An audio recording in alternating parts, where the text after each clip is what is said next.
Isso. Boa tarde para vocês. Então, se é a semana do dia 29/9, né?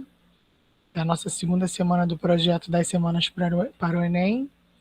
A gravação não vai ficar aqui. Na semana retrasada, eu vou apresentar a tela inteira para vocês verem. Eu coloquei lá no Instagram do Química Fundamental uma publicação. Ver se vocês veem isso. Estão vendo? Isso. Essa publicação aqui falando do vestibular da CEDERJ. Vocês chegaram a ver? Eu não uso Instagram, então. Não. Talvez. A escola também colocou, e a própria Faetec também colocou no Facebook e tudo. Talvez eu devesse ter colocado na nossa sala de aula. Como eu já tinha colocado muitas postagens de atividades, a aula, o vídeo da aula, mais atividade, mais aqueles exercícios extra, eu falei, vai ficar muita informação, eles vão se Ah, assustar com a atividade e acabei não colocando. professora, Oi, posso te perguntar uma coisa? claro. Ahn, eu tinha perguntado lá no comentário particular do simulado de Amidas, eu perguntei se tinha que, tipo, enviar as respostas, já que Não. o já tinha resposta o simulado. Isso, eu falei, é uma atividade com resposta para vocês treinarem, né? Não Então não tinha precisa que. enviar nada, não? Não, eu acho até que ela não tem como enviar. Eu acho que eu botei material. É, faz sentido. Deixa eu ver aqui. Se eu botei em material, ela nem tem como enviar. Quer ver? Ó, aqui, ó, acho que tá como material, não tá como tarefa. Ah, não, tá como tarefa. Ah, então é só fazer e marcar como concluído. Entendeu? Não tem problema Ok, não, tá? obrigado. Bom, aí eu acabei não colocando essa informação do vestibular, é o vestibular da CEDERJ, que é o consórcio, né, de universidades públicas, que é uma modalidade totalmente à distância para que você possa fazer a universidade federal e estadual, gratuito. É um projeto excelente. Os cursos são excelentes, muito bons. Cada curso ele é administrado por uma universidade, está até aqui, ó, o Cefet, o ENF, o ERJ, o UF, o FRJ, a Rural, né, ou a Unirio, e você faz ele totalmente online, tá? E as pessoas sempre olharam de cara feia para esse curso, né? Ah, poxa, online, na época que nem tinha isso que a gente está vivendo agora, que é essa questão do remoto. Então já era o verdadeiro EAD. As pessoas chamam de EAD, que é educação à distância, ela não é verdade. A gente não faz EAD. EAD tem outro conceito. Mas é um verdadeiro EAD, onde você escolhe um polo de referência e você vai de 2 em 2 meses nesse polo fazer as avaliações presenciais. Né? Fora isso, você faz o seu horário de estudo totalmente à distância. Então, vocês já estão nesse ritmo, que já estão nessa, né, que já foram obrigados a se adaptarem a essa nova realidade, é uma possibilidade, vale muito a pena. Eu falo como aluna, tá? Eu fiz licenciatura em pedagogia pela UERJ, no Polo de Nova Iguaçu, né? E assim, se não fosse a distância, eu não conseguiria fazer essa minha segunda graduação. Tá? Foi pensado a princípio para pedagogia, para licenciaturas, né? Mas hoje em dia a gente tem outros cursos. Então, até entrei aqui nos cursos ofertados para que vocês pudessem ver, tá vendo? Então, aqui, ó, administração pública, ciências contábeis, engenharia de produção, engenharia meteorológica. Então, o pessoal que vai falar de meio ambiente aqui, ó, muito importante, licenciatura em ciências biológicas, aí esses são para licenciatura mesmo, tá? Porque o foco do curso inicial era propiciar que professores que já atuavam em algumas áreas tivessem as suas licenciaturas credenciadas, porque muitos professores davam aula, mas não tinham licenciatura daquela disciplina. Eu já tinha de química, então não fiz licenciatura de química e optei por fazer licenciatura de pedagogia para completar minha formação, tá? E é muito bom o curso. Licenciatura de geografia, de história, de letras. Eu não sei qual é, se é português e literatura, tem que entrar direitinho para ver. licenciatura em matemática, pedagogia, química, turismo. Quer dizer, hoje em dia eu faço pós-graduação, faço mestrado na UFRJ com alunas que vieram da licenciatura em química. Então, para você ver que eu fiz uma licenciatura tradicional, presencial, e hoje divido sala de aula com as professoras que vieram de licenciatura em química e que fizeram uma ótima licenciatura. Esse é o único que vocês não podem fazer, tecnologia em segurança pública, porque isso aqui só vale para quem é profissional da área, então para quem é servidor da segurança pública, tá? Então, militar, bombeiro, policial civil, aí pode, tá? Acho que militares de forças armadas também podem, mas os civis comuns não, tá? Esse aqui é disputadíssimo, né? Tecnologia em sistema de computação. Em turismo, para quem de vocês já foi de turismo aí fazer um curso de pós de graduação na área e biblioteconomia, tá? Então são cursos muito bons, todos eles com chancelas, você escolhe o seu polo, que for mais próximo da sua casa, ou que a concorrência for melhor, né? Algo desse tipo. Então vale a pena que vocês se informem, né? Então você entra por essa plataforma, vocês até já conhecem o CCIERD, mas é melhor do que aquela plataforma que a FATEC adotou para a gente trabalhar, tá? É bem melhor porque ele é personalizado, cada área. Eu perdi o meu acesso, porque eu já me formei, eu até tentei entrar aqui antes de começar a nossa aula, o acesso à plataforma, mas eu não tenho mais acesso. Então, você entrava por aqui você tem acesso às notas, aqui você tem acesso a uma plataforma de aula, com os módulos direitinho, e é bastante, vale muito a pena, muito a pena. Esse período de inscrição, de isenção de taxa acabou, né? Era até 26 de setembro, mas as inscrições estão abertas até 28 de outubro.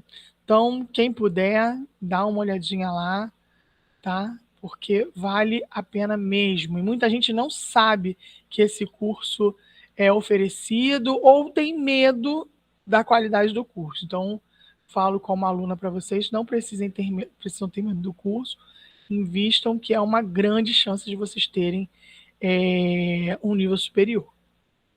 Tá ok? Alguém já tinha ouvido falar? Conhece alguém que fez?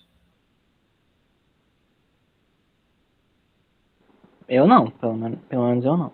Não? Então, vale a pena mesmo, tá? Então, você tem uma economia de tempo. Se você estiver trabalhando, você faz o seu horário. Se você tiver compromisso em casa, tem essa possibilidade de dividir, tá? Então, para mim foi fundamental ser à distância, porque quando não tinha prova presencial, eu estava em casa estudando, né? A prova eu me organizava para ir em Nova Iguaçu, fazia a prova. Às vezes tinha prova só de manhã, fazia e voltava. Às vezes tinha prova de manhã, de tarde, ficava, comia um sanduíche, ficava para a prova, estudava. Então, vale a pena mesmo, tá? Essa possibilidade. Então, é uma coisa que tem que ser divulgada para que vocês tenham acesso a uma universidade pública, gratuita e de qualidade que vocês têm direito.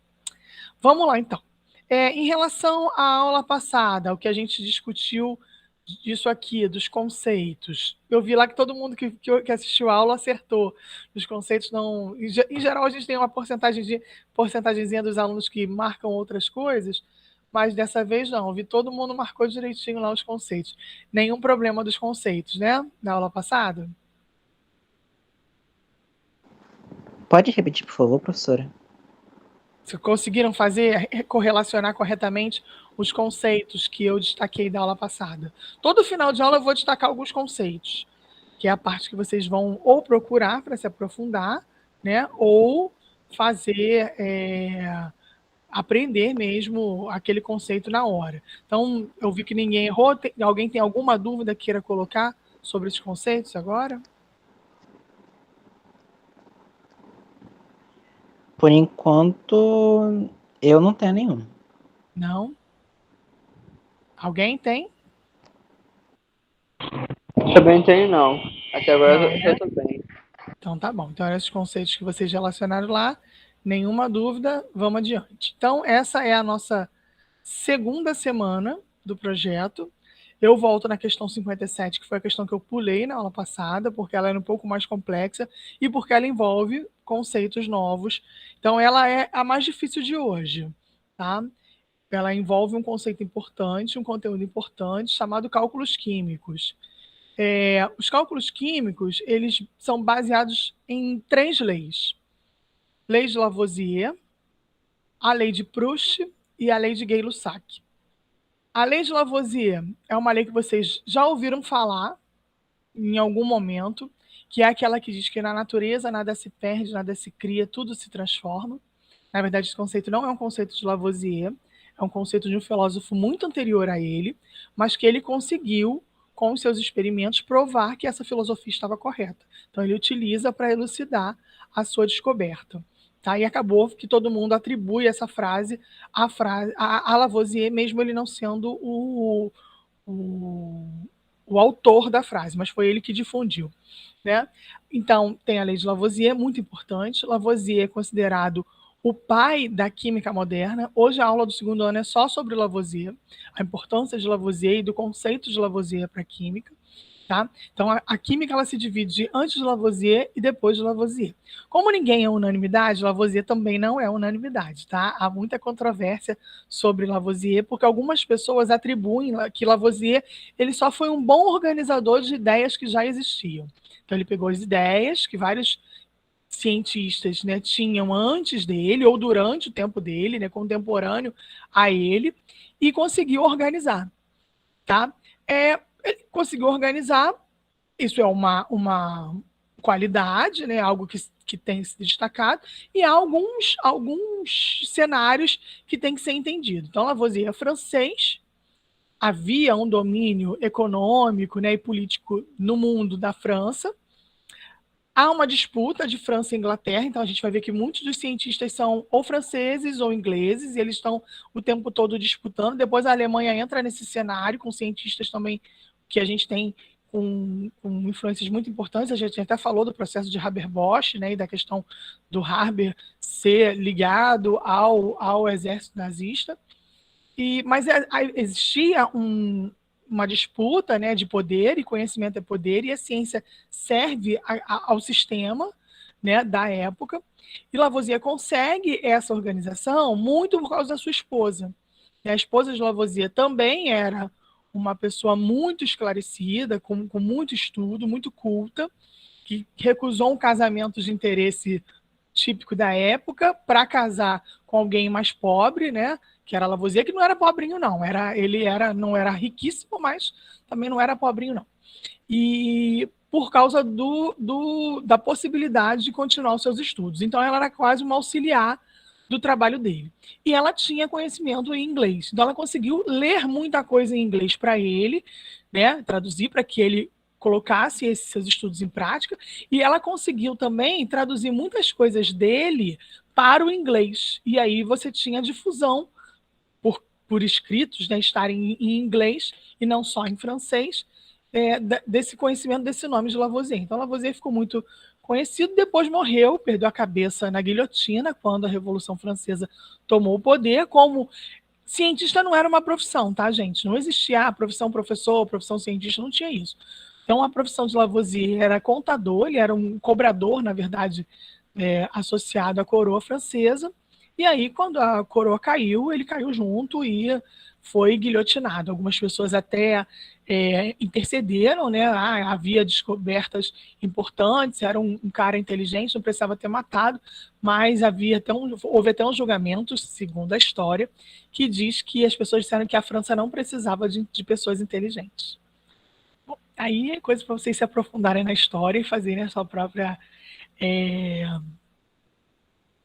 conclusão de tudo que aconteceu. Existe também uma frase célebre que diz que séculos não serão suficientes para que uma cabeça que caiu em segundos, como a Lavoisier, venha novamente surgir na humanidade. Então, há todas essas controvérsias em relação a Lavoisier. Bom, o que a gente vai falar agora são de cálculos estequiométricos que utilizam a lei de Lavoisier e utilizam uma segunda lei que eu vou falar daqui a pouco.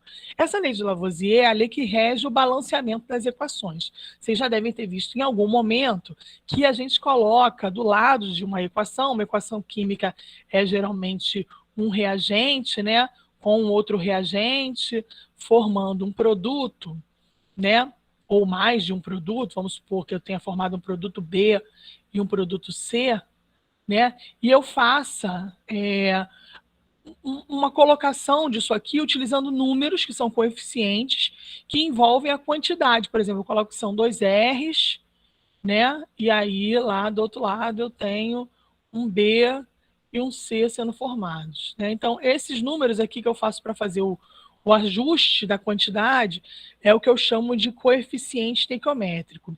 Então, em algumas vezes, a gente coloca essas equações, né, e precisa fazer o acerto. Isso é uma preocupação que vocês têm que ter no Enem.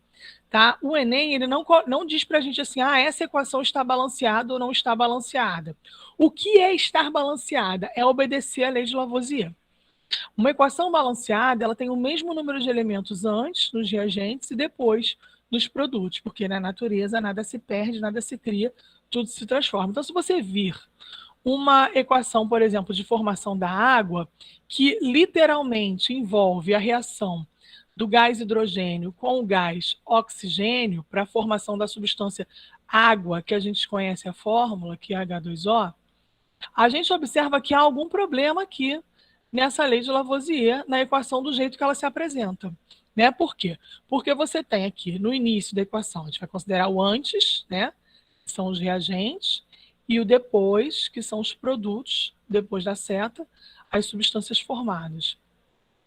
A gente tem 2 hidrogênios, ok, 2 hidrogênios, mas a gente tinha 2 oxigênios e o oxigênio desapareceu, sumiu. Como ele sumiu, né? O que aconteceu? Então, até um meme que eu até postei para o segundo ano, que o segundo ano está falando sobre neutralização, e aí eu já estou começando a introduzir esse assunto de Lavoisier e de balanceamento, que é um meme que é um diabinho falando assim para o aluno, bota o 2 aqui, ó, bota o 2 aqui, mandando você colocar o 2 aqui. Por que é o diabinho que está falando para você fazer isso? Porque isso está errado. Por que está errado? Porque sem esse 2 aqui, que substância é essa? H2O. Água. Água. Mas com esse 2 aqui, que substância é essa? Eu já não sei. Alguém sabe?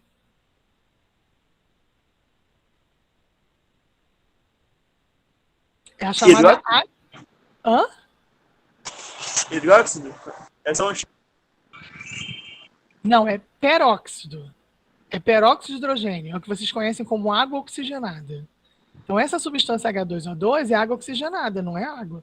Eu ia Então, falar água com gás. Água com gás, não. Água com gás é água, né? Mais o CO2. Aquele gás é gás carbônico, então é CO2. Tá? Esse H2O2 é o peróxido de hidrogênio, que é a chamada água oxigenada. E aí vocês concordam que a água oxigenada é completamente diferente de água. Propriedades diferentes, cores diferentes, objetivos diferentes, tudo diferente.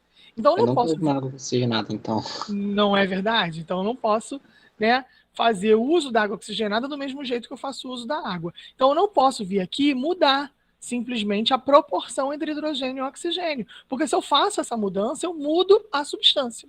Então, como é que eu vou acertar isso? Como é que eu vou fazer essa equação representar a equação que eu observo na prática e que ela obedeça à lei de Lavoisier? Eu tenho que mudar o que eu chamo de coeficiente estequiométrico, que é a quantidade de cada uma das substâncias, mas sem alterar a fórmula das substâncias. Então, por exemplo, eu posso vir aqui e colocar um 2 aqui, ó. Quando eu coloco esse 2, o que eu tenho? Eu tenho 2 vezes a substância H2O. Reparem que eu não mudo a proporção entre elas. É H2O, só que são 2 vezes essa substância. São 2 mols. A gente vai falar mais de mols à medida que os exercícios forem aparecendo. Agora eu posso fazer isso. Aí eu tenho 2 oxigênios, que concordam com esses 2 oxigênios aqui, que estavam ligados assim, ó, oxigênio, né, ligado a outro oxigênio. E desse lado aqui, peraí. Se eu tenho 2 H2O, eu tenho 2 hidrogênios nessa molécula e 2 nessa. São 4 no total. Então, acerto isso, ó, colocando coeficientes. Então, esses números que aparecem antes das substâncias são chamados coeficientes estequiométricos. Então, eles determinam a quantidade em mol das substâncias utilizadas no processo. E determinam mais, determinam a proporção de reação entre essas substâncias. Então, a proporção para a formação da água vai ser 2 mols de gás hidrogênio reagindo com 1 mol de gás oxigênio para a produção de 2 mols de água. Certo? Essa lei aqui, ó, que determina a proporção, é a chamada lei de Proust. O que Proust descobriu? Que, independente da quantidade que você utilize, a proporção entre as substâncias, ela se repete. Então, se eu quiser formar 2 mols de água, eu utilizo 2 mols de gás hidrogênio com 1 mol de gás oxigênio. Mas e se eu quiser formar 20 mols? Se eu quiser formar 20 mols, você concorda comigo que daqui para cá eu tive um aumento de 10 vezes? Sim. Sim. Para que eu tenha um aumento de 10 vezes, sem alterar a proporção, eu tenho que alterar todo mundo 10 vezes. Todo mundo. Então, vou ter que utilizar 20 mols de hidrogênio e 10 mols de oxigênio. Então, eu faço uma outra reação com uma outra quantidade sem alterar a proporção. Posso fazer isso com qualquer quantidade. Tá? Vamos supor que eu utilizasse aqui 3 mols de água. Não é uma coisa tão direta como 20, né? 3 mols. Ah, professora, eu não consigo ver daqui para cá qual é o aumento. Ok, olha a proporção. Se você tem 2 mols e produz 2 mols, se agora você tem 3 mols, você vai produzir 3 mols. Porque se a proporção é 2 para 2, a proporção aqui tem que continuar. 2 para 2, ou seja, 3 para 3, 1 para 1. Certo? E aí eu tenho uma proporção aqui, 2 de gás hidrogênio para 1 de gás oxigênio. Se a proporção é 2 para 1, eu não posso mudar essa proporção, tanto que é 20 para 10. Então, é sempre 1 inteiro para a sua metade. 1 inteiro para a sua metade. Se o meu inteiro agora é 3, qual é a metade de 3? 1,5. Meio. Isso aí. Então, se eu uso a proporção 3 para 1,5 para 3, eu obedeço a proporção que eu tinha no início e consigo formar a mesma substância. Entendido? Mas Isso sempre vai... assim, tem que ter um inteiro e depois a metade? Oi? Não entendi. É sempre assim, tem que ser primeiro um número inteiro, Depois... depois a Não, metade. não. Depende da reação. Para essa reação, a proporção é 2 para 1 para 2. Tem outras reações, por exemplo, dá eu sempre gosto das perguntas que você faz, porque sempre assim, é sempre para a direita? Não, não é sempre para a direita. É sempre assim? Não. Então, é importante. É sempre 1 para 2? Não. Vamos supor que você tem essa reação aqui, reação de formação da amônia, que é a tal da reação do Haber-Bosch, né? Que é a reação importante para a formação lá de amônia para nitrogênio, é utilizado em pólvora ou em fertilizantes, né? Em aminas e amidas. Ó, essa é uma reação que os alunos costumam estranhar, porque quando você multiplica aqui por 2, parece que as coisas, né, acontecem. Aqui o aluno fala, e agora? O que eu vou fazer? Porque você observa no antes e depois que ele não está obedecendo a lei de Lavoisier, não tem os mesmos elementos antes e depois. Então, vou tentar acertar. É balanceamento por tentativas, então é tentando mesmo, tá? Então, você tem aqui, ó, se eu começar pelo 2, vai dar uma complicada. Vou começar pelo nitrogênio. Aqui, 2 nitrogênios, vou botar aqui 2 nitrogênios. Quando eu faço isso, eu multiplico 2 nitrogênios e 2 vezes 3 do hidrogênio. 2 vezes 3, 6. Para daqui dar 6, eu tenho que multiplicar aqui por 3. Então, a minha proporção ela é 1 para 3 para 2. Obedece à lei de Lavoisier, porque eu tenho os mesmos elementos antes e depois. Então, eu tenho 2 nitrogênios antes, 2 depois. 6 hidrogênios antes, 6 depois. Nada se criou, nada se perdeu. É uma lei de conservação das massas. Porque se você pegar as massas de todo mundo aqui, ó, vai dar exatamente igual as massas disso aqui. Vai aparecer massa ali para a gente conversar daqui a pouquinho. Tá? Então, tem a proporção 1 para 3 para 2.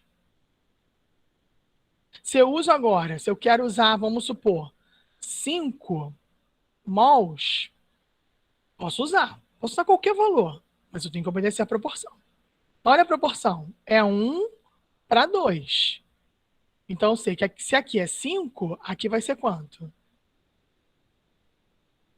2,5? Não, vai ser 10. Porque o 1 não está se relacionando com o seu dobro? Então, o 5 vai estar relacionado com o dobro dele. É como se eu multiplicasse daqui para cá, ó, por 5. Então, daqui para cá eu tenho que multiplicar por quanto? Para não mudar a proporção. Pelos 5? mesmos 5. Isso aí. Bom, pelos mesmos 5. E aqui? Quanto eu teria aqui para trabalhar? 15? 15, muito bem. 15. Isso aí. 15 mãos. Certo? Ok? Deu para dar uma... Ok. Vamos tentar no exercício, então. No exercício vão aparecer algumas coisas novas, diferentes. Esses são os exercícios que são mais difíceis, tá? De repente, a gente vai levar a aula inteira para fazer só ele. Mas não tem problema. É importante que vocês vejam essa possibilidade do balanceamento. E agora, até agora, vocês viram duas leis. Que é a lei de Lavoisier, que é a lei que determina o balanceamento.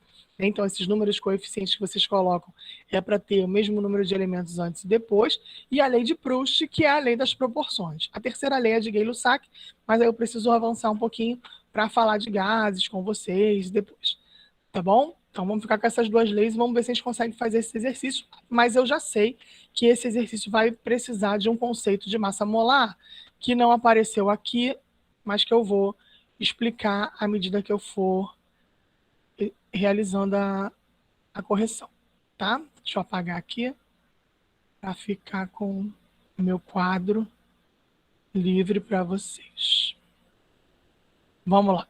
Então vamos ver qual é a reação que você tem aqui no exercício. Então ele diz assim, ele fala blá, blá, blá, blá, blá, blá, fala do rendimento, e olha o que ele fala. O rendimento molar, a gente vai começar a fazer isso, tá?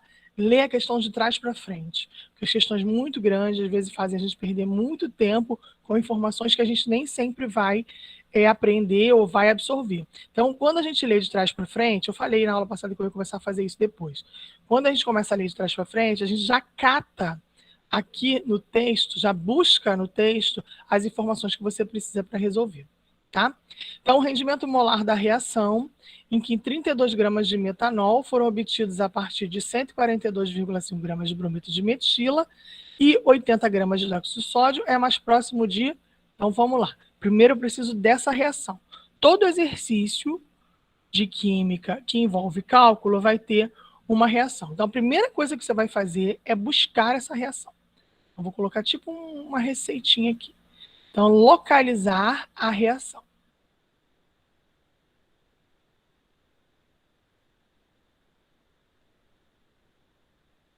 Tá? Então, vou escrever ela aqui, porque eu vou precisar dela.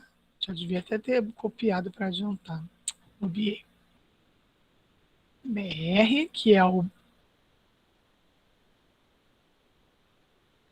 NaOH.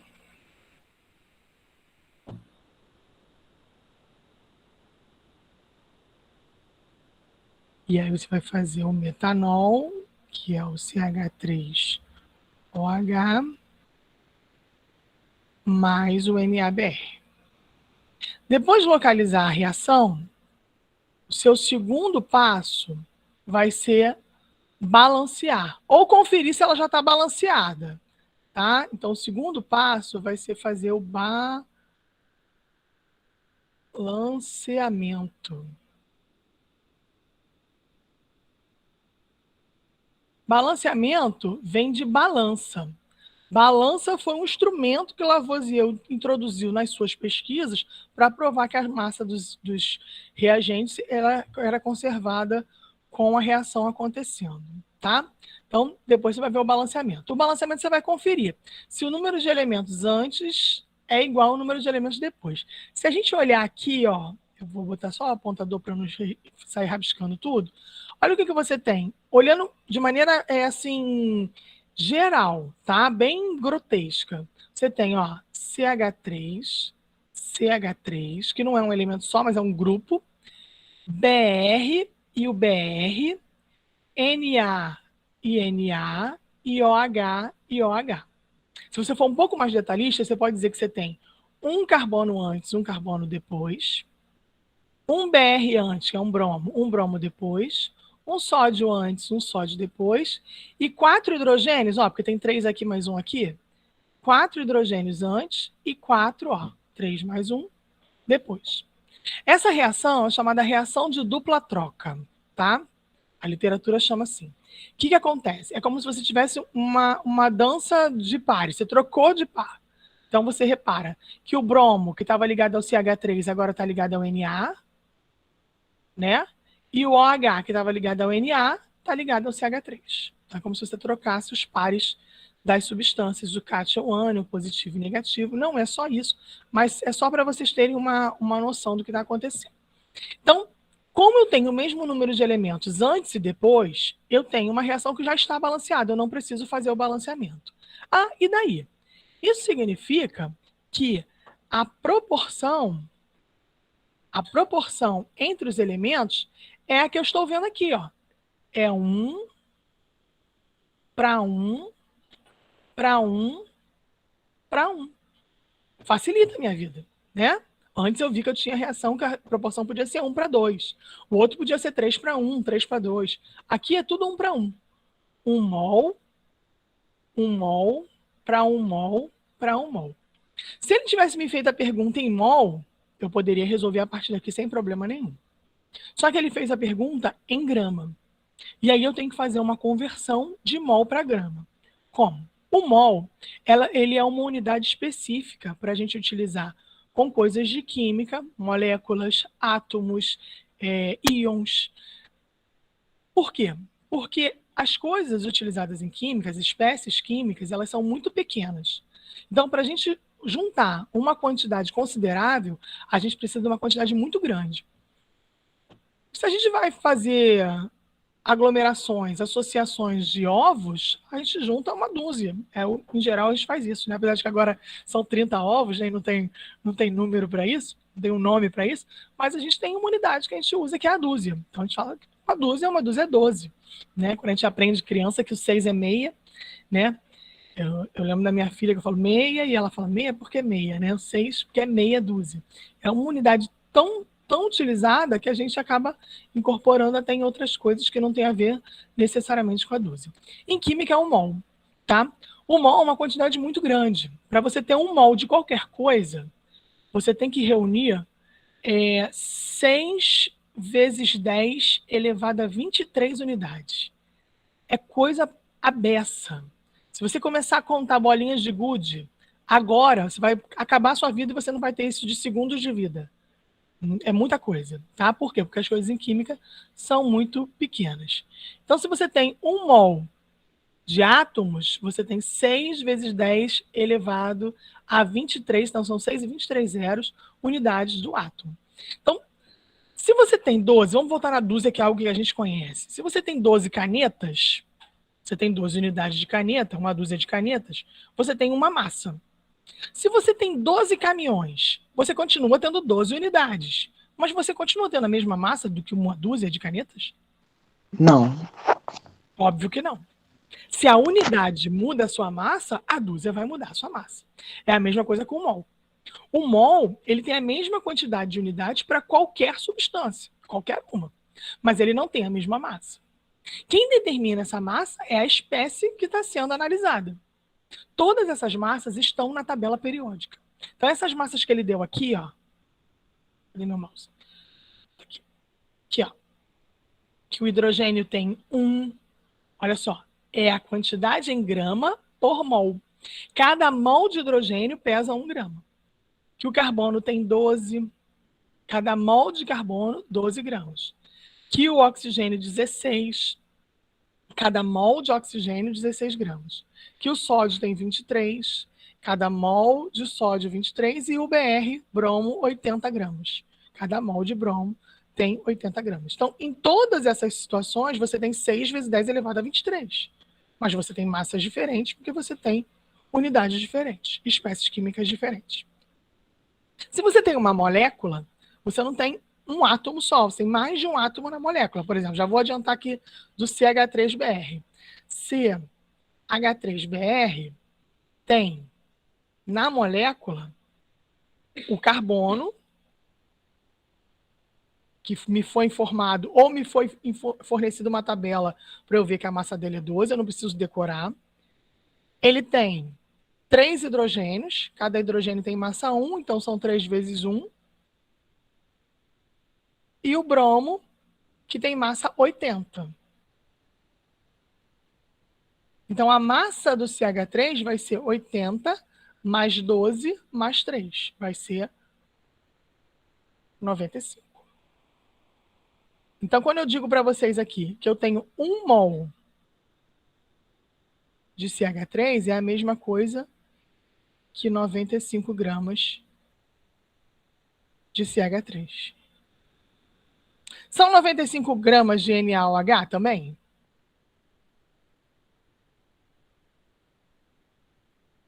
O que vocês acham?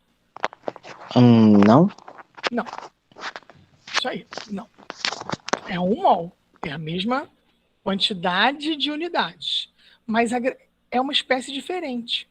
Então, a quantidade em gramas dessa espécie é diferente. É como se fossem 12 canetas, 12 caminhões. Então, se eu tenho um NaOH, eu tenho o Na, que é 23. Está aqui, eu não sei de cabeça. Está aqui, ele me forneceu. Mais o O, que é 16. Mais o H, que é 1. Então, a massa disso aqui vai ser 40 gramas.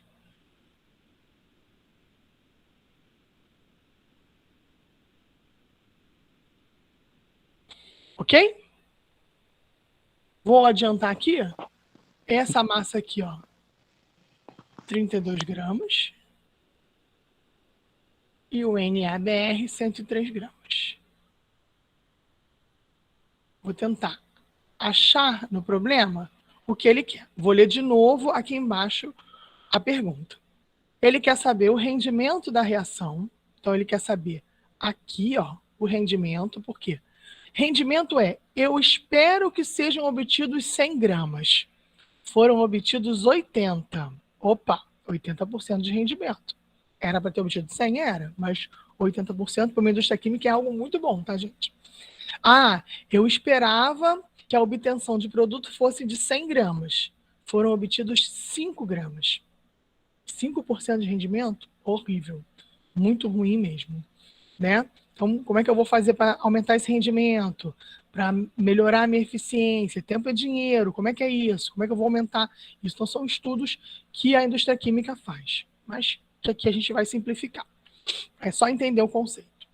Então, eu tenho, a reação foi... desculpa. Qual é o rendimento em que foram obtidos 32 gramas de metanol? Então, foram obtidos 32 gramas. Opa! Então, é exatamente isso que ele esperava obter. Só que a partir de quanto? Vamos ver.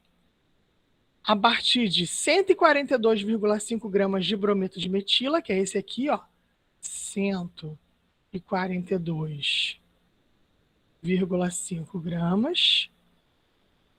E 80 gramas de hidróxido.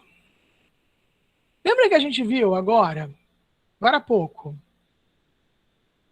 a lei de Proust? E a lei de Proust falava que a proporção tinha que ser obedecida?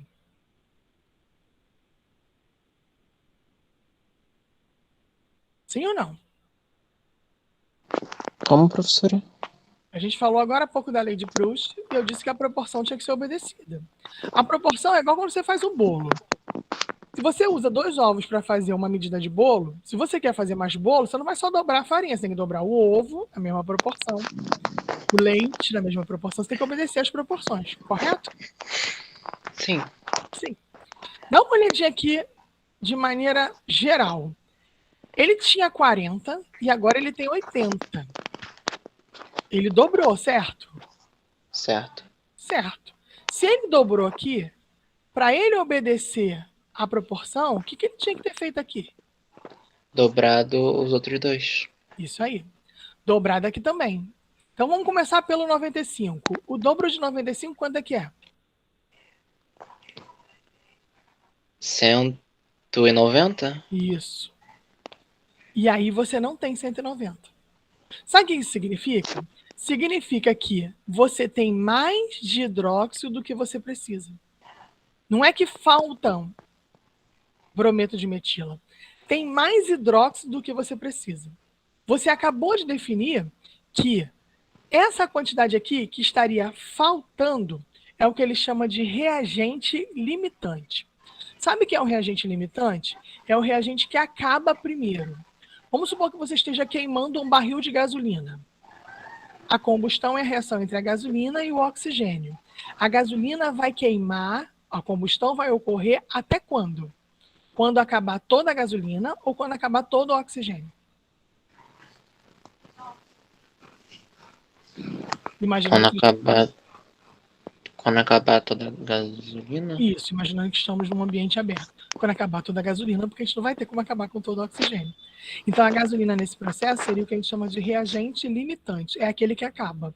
Então, quando você fizer essa análise e identificar alguém que está faltando, na verdade, ele não está faltando. Na verdade, ele é o limitante, ele é o que acaba primeiro. Então, se ele é o que acaba primeiro, você tem que começar a sua análise por ele. Não vou começar, é assim mesmo, tá, gente? Vou começar a análise por ele e vou ver o seguinte: qual é o aumento que eu tenho proporcional para ter de 95 para 142,5? Se eu tivesse que multiplicar aqui por um fator, eu multiplicaria por quanto? É difícil olhar assim e ver. Quando você tem 40 e 80, você vê. Quando você tem 2 e 20, você vê. Mas assim é difícil. Então, o que você vai fazer? Você vai fazer 142,5 dividido por 95. Isso dá 1,5, tá, gente? 1,5. Então, se aqui você alterou por um fator de 1,5, aqui você também tem que alterar por um fator de 1,5. E aí, quando você multiplica 1,5 por 40, você não acha 80, você acha 60. Significa que, com esses 142, 60 reagem efetivamente.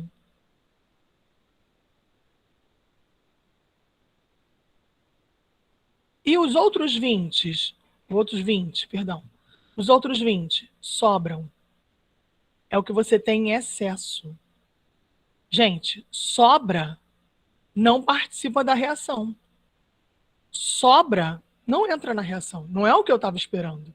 Né? A sobra fica sobrando. É o oxigênio do ar que você não consumiu quando você fez a combustão da gasolina. Tá? Então, se você tem sobra, não participa da reação. Proporção. Lei de Proust. Se você multiplica aqui por 1,5 e aqui por 1,5, quanto você deveria ter multiplicado aqui? Por 1,5? Por 1,5. E aí, quando você vê 1,5 vezes 32, 1,5... Paguei o que eu não queria. 1,5 vezes 32 dá 48, tá? Vou escrever aqui. 1,5 vezes 32 dá 48. Então, 48 é o que você deveria ter obtido se o seu rendimento fosse de 100%. Você esperava que fosse 48. Por quê? Porque a lei de Proust, e a lei de Proust diz que a proporção deve ser obedecida. Então, se aqui houve um aumento de 1,5, aqui de 1,5 e a produção de 1,5. Só que ele observou no final que ele obteve apenas 32 gramas. 32 gramas são quantos por cento de 48? Então, é uma conta que vocês já encontraram uma vez na vida. Você vai fazer 32 vezes 100 dividido por 48. 32 vezes 100 dividido por 48 dá 66,677. Na verdade, 66,6666%. Ok? Então, na minha resposta aqui, ó, você vai ter aproximadamente 67%. Professor, Sim. uma pequena dúvida. Quando multiplica por meio, eu multiplico por... Quando eu estou multiplicando por meio, significa que eu multiplicar o quê? Pela metade do número? Multiplica por ele mais a metade dele. Você pode pensar de duas maneiras. Você pode vir aqui e fazer assim, ó. 32 vezes 1,5 e fazer aquela conta que você aprendeu lá no primário, né? Multiplica por 5, ó, 5 vezes 2, 10, sobe 1, 5 vezes 3, 15, mais 1, 16. 1 vezes 2, 2. 3 vezes 1, 3. Então vai dar 32 mais 16, 0. Acabou minha conta aqui. Aqui vai dar 8 e aqui vai dar 4. Tá acompanhando?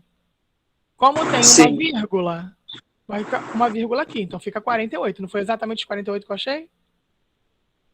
Sim. É uma maneira de você fazer. Ou você faz assim, não é 1,5? 1,5 é 1 mais meio. Às vezes fica mais fácil de ver assim. 1 vezes 32 é o 32. E a metade de 32, quanto é que é?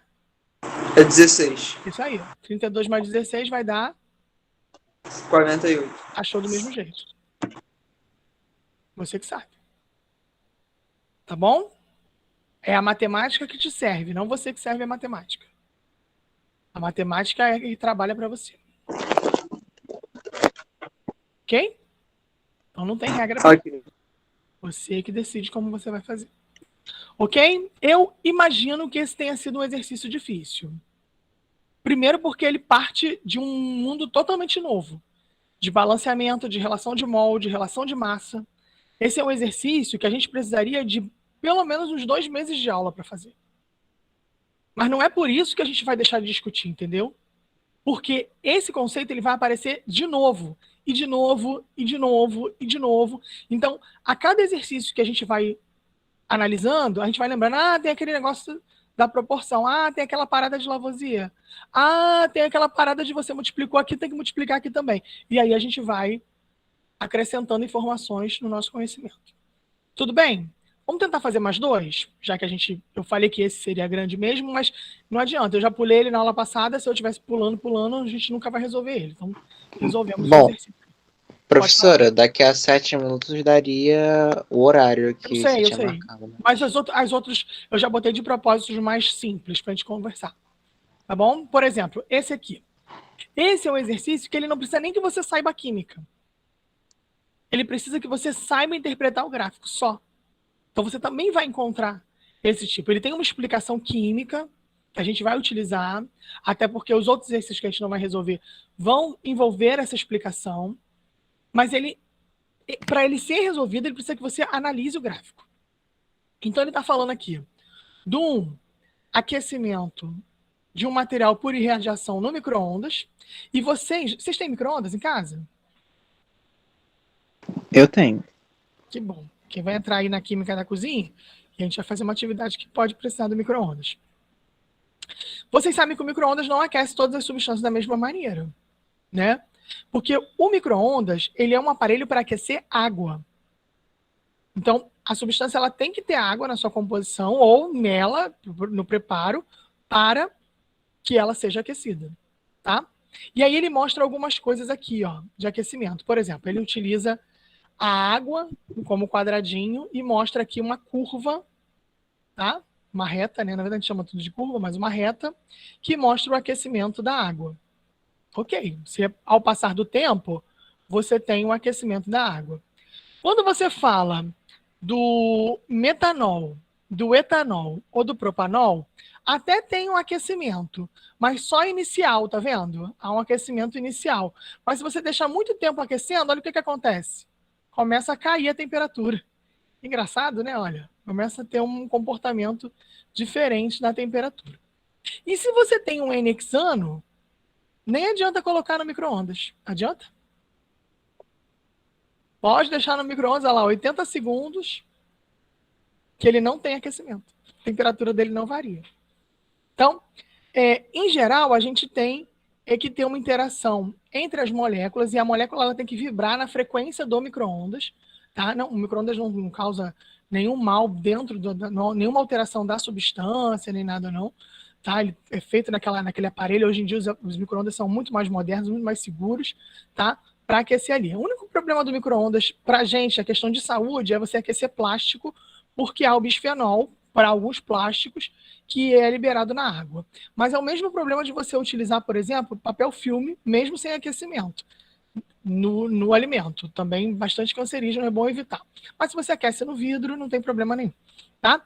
E aí, olha o que ele está perguntando. Ele pergunta para você o seguinte: qual solvente apresenta taxa média de aquecimento mais próxima de zero? Ou seja, que praticamente não aquece no intervalo de 0 a 40. Então é só interpretar o gráfico. Você não precisa de um conhecimento químico para interpretar o gráfico. Você olha aqui, ó, o intervalo de 0 a 40 e vê dentro dessa faixa aqui, ó, ficou a tortinha, mas vocês entenderam?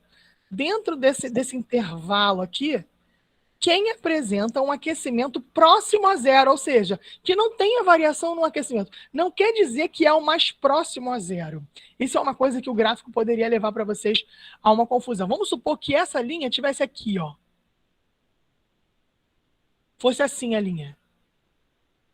É a mais alta de todas. Ok, mas o aquecimento é próximo a zero. Por quê? Uma vez que ele entra com aquela temperatura, ele não altera a temperatura por ação do micro-ondas. Certo? Aqui, para facilitar para vocês, ele ainda colocou embaixo, ele já induziu você a resposta. Né? Por quê? O que tem aquecimento próximo a zero é essa linha aqui, ó, que é a do losango. E aí você vai lá na legenda e vê que ele é o N-hexano. N é de normal, é o hexano, só o hexano. Para vocês que são do terceiro ano, hexano quer dizer que ele tem quantos carbonos? 6. 6, olha. 1, 2, 3, 4, 5, 6. A N quer dizer que ele tem que tipo de ligação? A N é N e N. A N é que tipo de ligação? Tem essa ligação, essa e essa. Qual é a N, qual é EN, qual é a IN? Eu esqueci. A N é a simples, né? EN é a dupla e IN a tripla. Lembra? Então, a N só ligações simples. E O, na verdade, quer dizer que ele é um hidrocarboneto. Se ele é um hidrocarboneto, com esse O no final, é porque ele só tem carbono e hidrogênio. Então, obviamente, não é água e não pode ter esse oxigênio aqui. Então, só pode ser a letra... Opa, a letra E. O que eu fiz? Não sei quanta página. Opa. Acho que é para que isso. A letra E. Certo? Então, era uma questão que nem precisava de conhecimento químico para ser resolvido. Né? Ela precisava de uma análise de gráfico apenas. Tá? E muitas das questões vão ser feitas dessa maneira. Essa aqui é um pouquinho mais elaborada. Essa aqui. Vamos supor que você encontrasse essa questão aqui para a gente terminar. Eu acho que você vai acertar essa questão no chute. Ó, feromônios, para a gente terminar mesmo que nossa aula acabou. Feromônios são substâncias utilizadas na comunicação entre os indivíduos de uma espécie. Já viu um formigueiro na sua casa? Quando você passa o dedo lá, que você tira o cheiro que a formiga estava seguindo para saber onde era o ninho, elas ficam desnorteadas. Elas ficam doidinhas, elas não sabem para onde ir. Porque elas vão seguindo pelo cheiro, né? Assim que elas acasalam.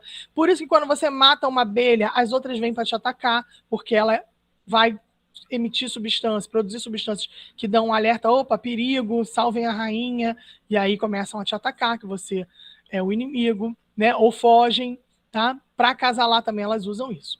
Então, elas usam essa substância chamada feromônio para se comunicar no meio onde elas estão inseridas.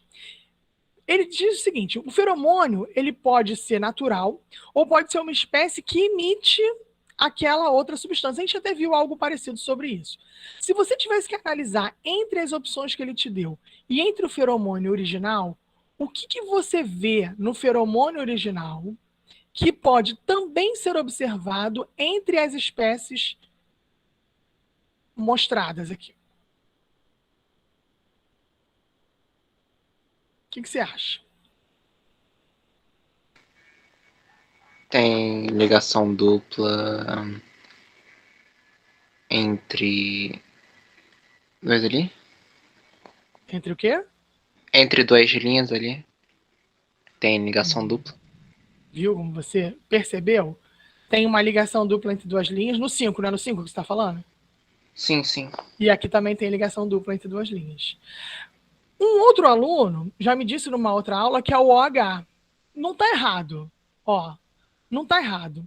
O problema é quando eu vejo um OH, o OH ele está aqui e ele está aqui. Tudo bem, também tem OH aqui. Mas ele não diferencia um do outro, tá vendo? O que só um tem igual ao feromônio são essas duas linhas. Certo? Então ele está procurando espécies que são semelhantes, ó. Iso quer dizer igual. Toda vez que você vê essa palavra iso, você fala assim, opa, tem alguma coisa igual. Então tem parte da molécula que são iguais, tá? E aí você matou. Então a 5 quem é?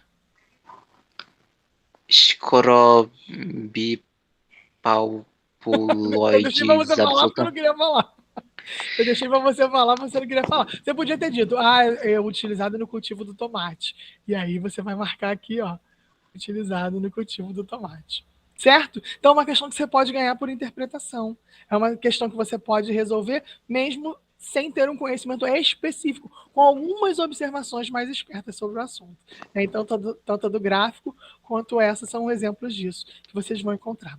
Na próxima aula, eu vou mudar as dicas que eu botei ali. Eu vou falar dessa daqui, né? Porque eu queria trabalhar esse termo hoje com vocês, não deu, tanto que eu coloquei aqui na pergunta da semana, mas eu vou ter que mudar a pergunta da semana, né? E vou ter que focar no balanceamento, mas não tem problema. Eu mudo aqui, mudo depois lá.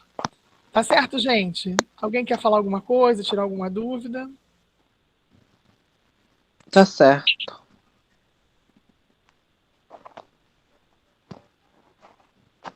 Deu uma assustada com a do balanceamento ou não?